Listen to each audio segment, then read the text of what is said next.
Hi everyone, it's Steve Jones here. Just wanted to talk to you about what I think is really quite pressing at the moment. A lot of businesses are thinking about how to scale themselves, how to grow themselves, how to automate themselves, and some of them are starting to use and realize that they need a CRM, a customer relationship management bit of software at the very center of their whole business. In a way, it's the foundation, the core of their business. So many people are picking HubSpot, and a lot of businesses are struggling. First of all, with the fact that HubSpot is actually quite expensive when it gets to a certain level, which you'll probably need. It does get expensive, and it's also quite hard to set up. So I've got two solutions for you today to that. One is to use the incredibly generous version of HubSpot that is completely free. And I want to show you today the basics on how to set up HubSpot free to get the maximum out of it. I think it's the most generous setup out there. There isn't any other CRM at a free level that offers you up to 1 million contacts in your contact base, in your database. But it is a bit tricky to set up. And there's literally hundreds of people who contacted me this last year and asked me to either give them advice, consultancy, training, or to actually do it for them because they find it really hard. So I'm really here today to show you how you can do it, and really to share my lessons. And I do run a business that does this all the time. So I've learned through sweat and tears and blood how to set up HubSpot for people without them going crazy.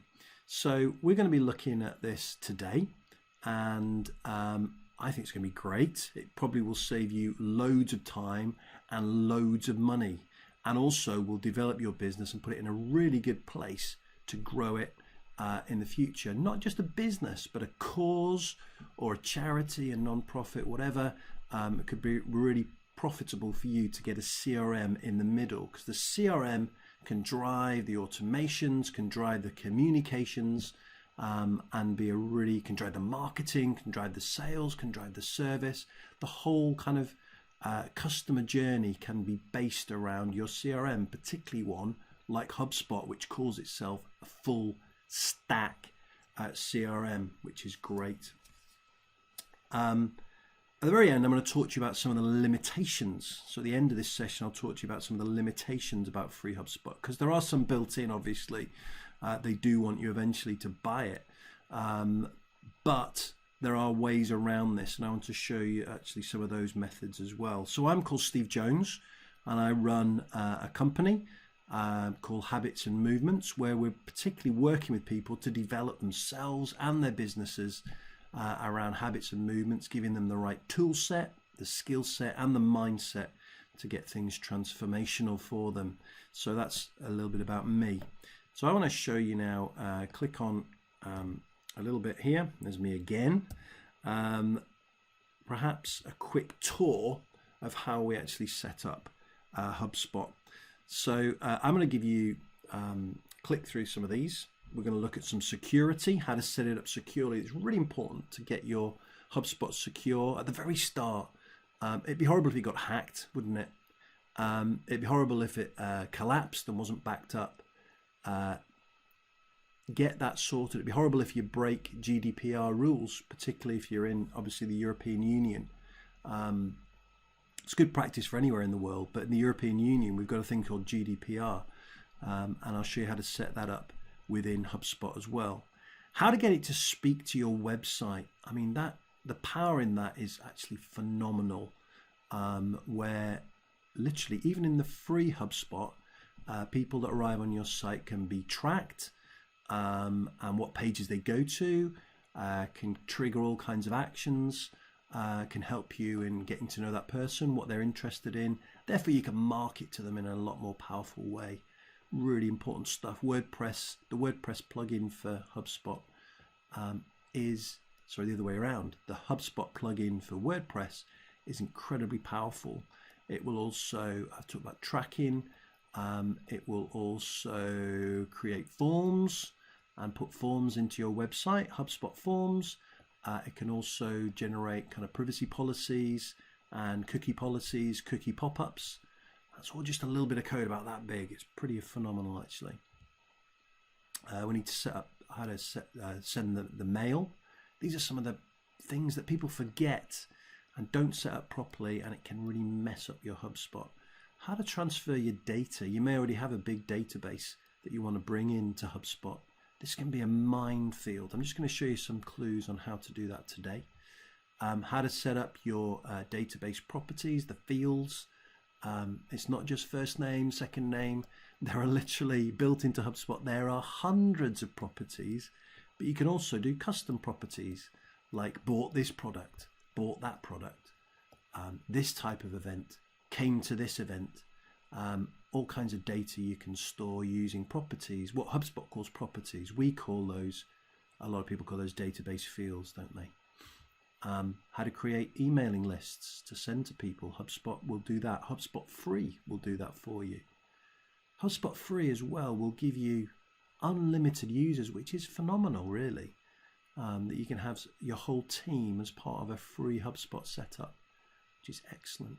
How to set those up. How to set up the integrations. This is where you can integrate with other third-party software, and the potential for this again is phenomenal. Whether it's MailChimp, whether it's your Gmail or your G Suite or your Outlook 365, whether it's your financial software, all kinds of things.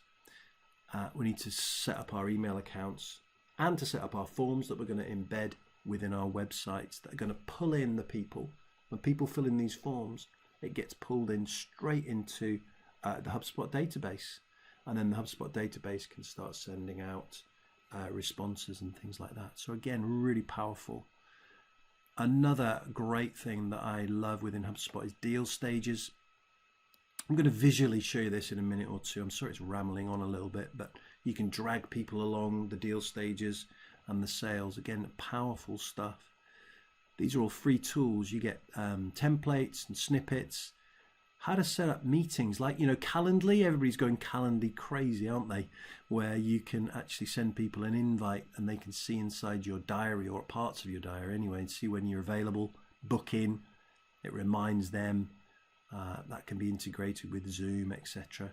So meetings, again, is powerful. There is one meeting type free within HubSpot. You can literally have a Calendly type effect within HubSpot. You can link in your ads, even in the free account. You can bring in all your Facebook ads, your Google ads, your LinkedIn ads, and manage them from within HubSpot. Chatbots, there's a simple chatbot you can embed on your website, which is amazing. So that's, I'll look at the limitations later on, but let's click back, shall we, into HubSpot itself. Okay, let's go on to HubSpot itself. This is just a little site that I sometimes use to help us here. First thing that is really important would be your settings before you do anything else. Security is crucial. If you get security wrong, you're going to mess up the whole thing. So there are some basic settings here. Your basic info.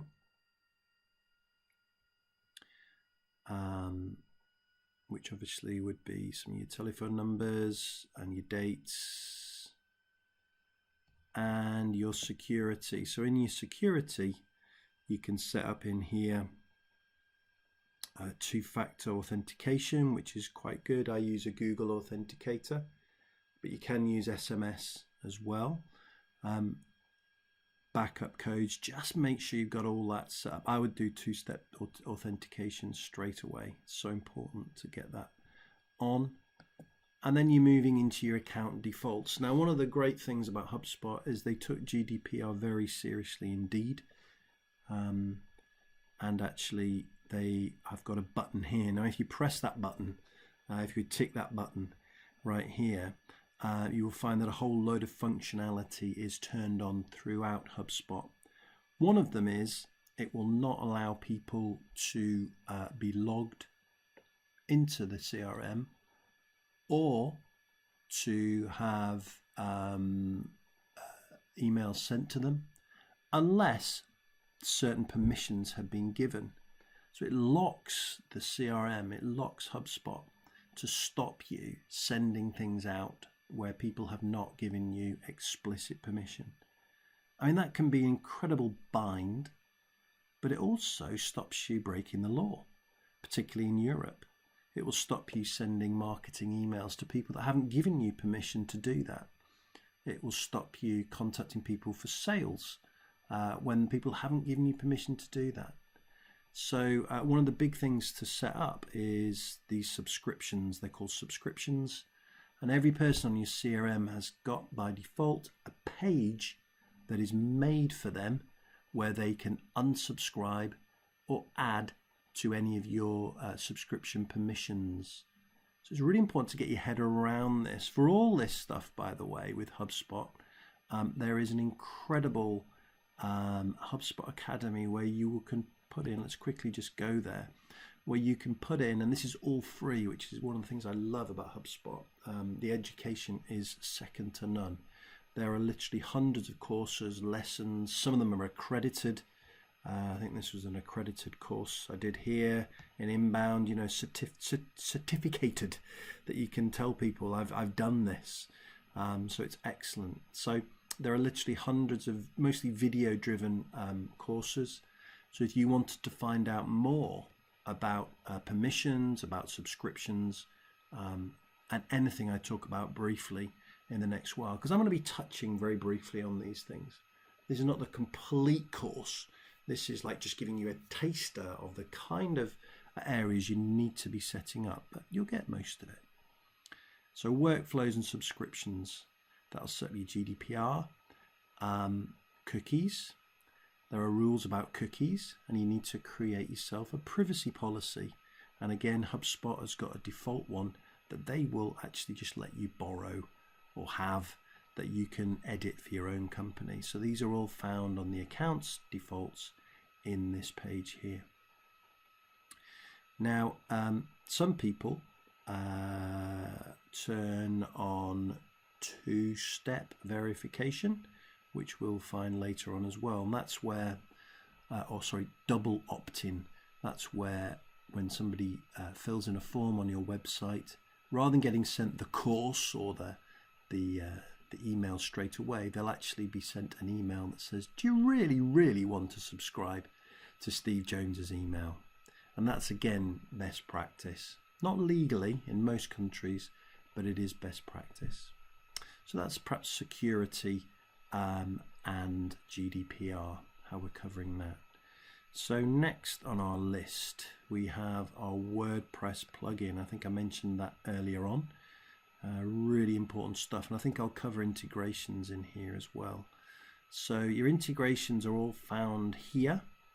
What are the things that you're connected to? I'm connected to lots of things on this website, but the place you really go to town is this marketplace here, which is at the top here. You go to the app marketplace, and in the app marketplace you will literally find most of your third-party software that you need.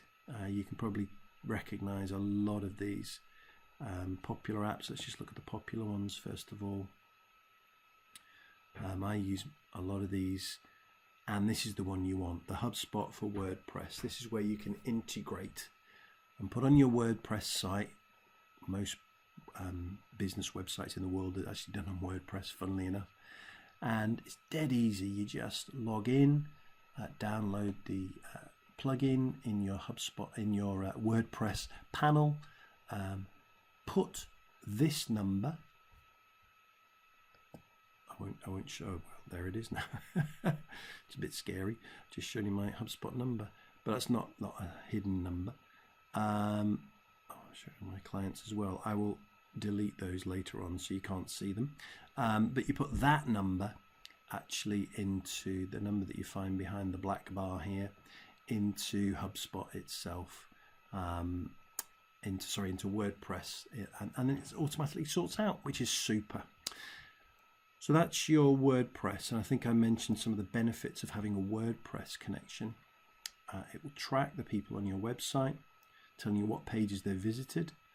You'll be able to get some reports. Up here there are some reports you can get, analytical tools on your website, how your website is doing, and so on.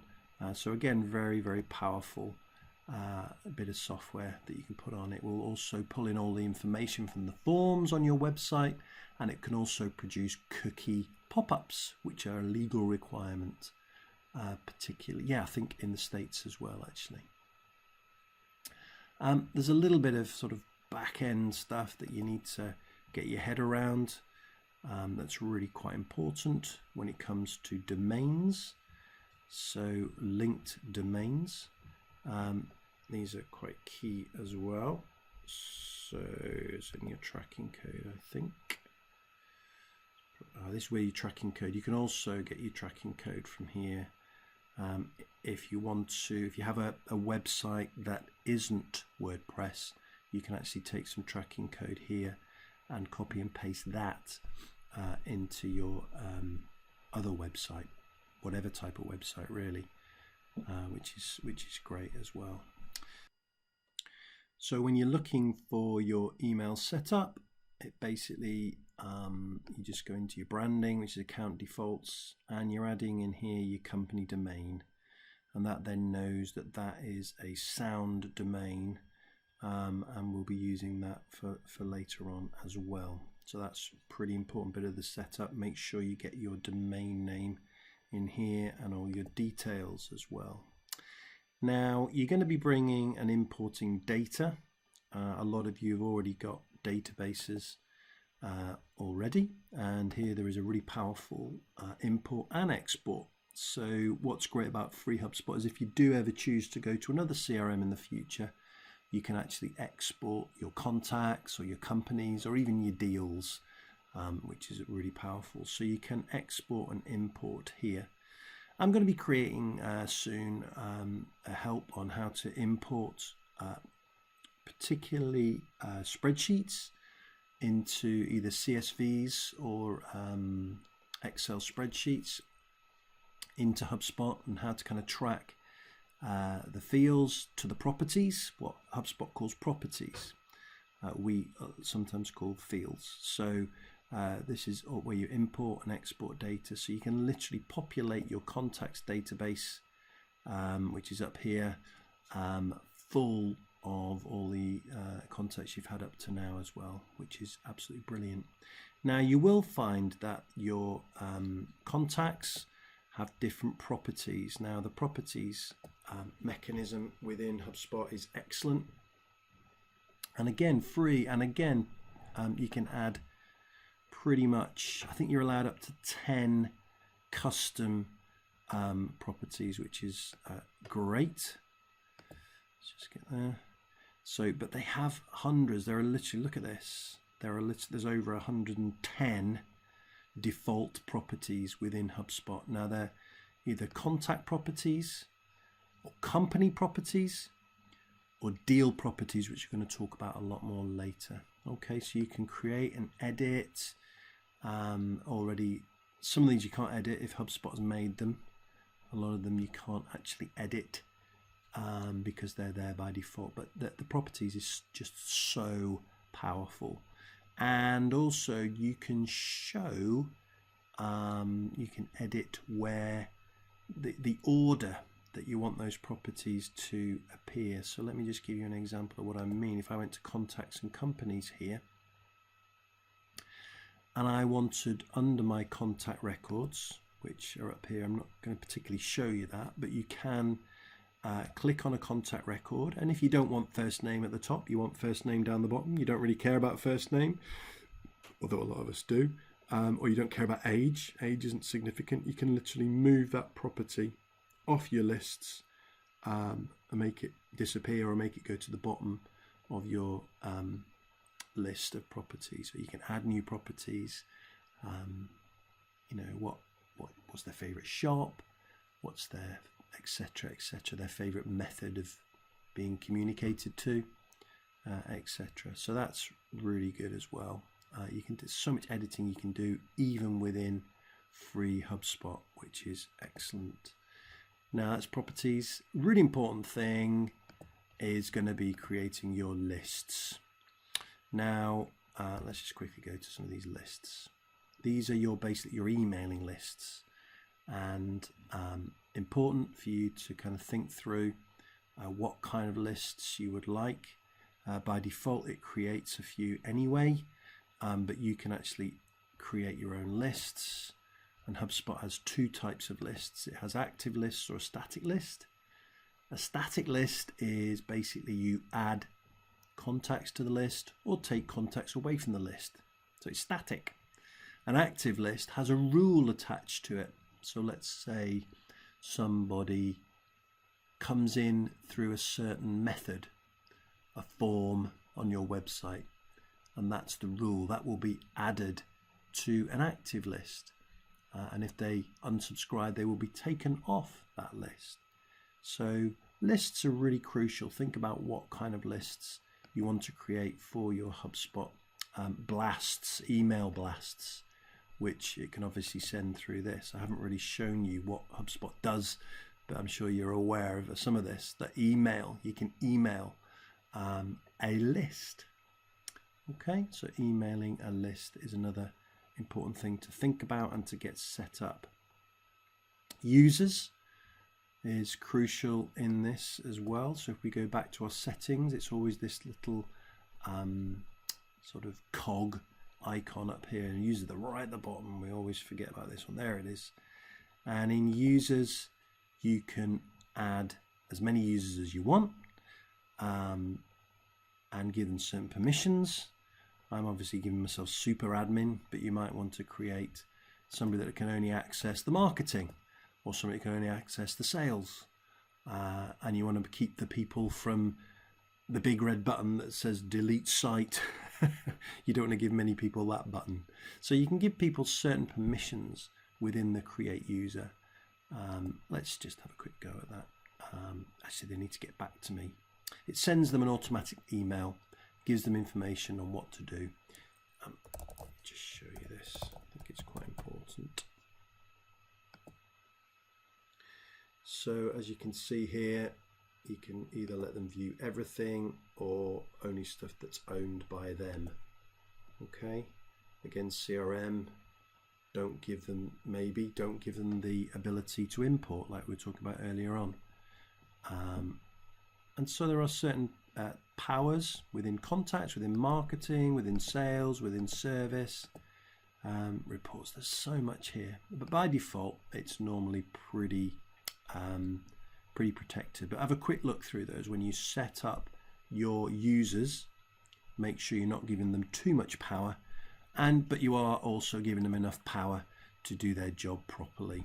Okay, so that's users, really important and excellent, because you can do that for free as well within HubSpot free. So that's users. Next one will be our integrations. We've kind of talked about that. There was Zapier, there was WordPress. Nearly every bit of software you can think of will integrate with HubSpot. If it doesn't directly integrate, you can always use a bridge, what I call a bridge. The most famous one being Zapier, obviously, which you connect HubSpot to Zapier, and then Zapier will connect to MailChimp, or Zapier will connect to your Google Docs or whatever. Another one that HubSpot have bought themselves is called PieSync, and that's really good if you want to connect to something like QuickBooks or WooCommerce. They're pretty good for that kind of integration. So have a good think about your integrations. Bring it all in. I mean, I do a lovely one with Calendly, where that all gets pulled in, which is wonderful. That's where you can book appointments and things like that. But that leads us on to email accounts. I'll tell you what, I'm kind of running out of steam a little bit. I'm going to call this part 1 of this session. So I'm going to do a part 2 tomorrow, and I'll also print that and put that out on YouTube as well. So thanks for listening, but tomorrow I will be looking at your email accounts, forms, your deal stages, sales tools, ads and chatbots, and also telling you the limitations of using HubSpot free.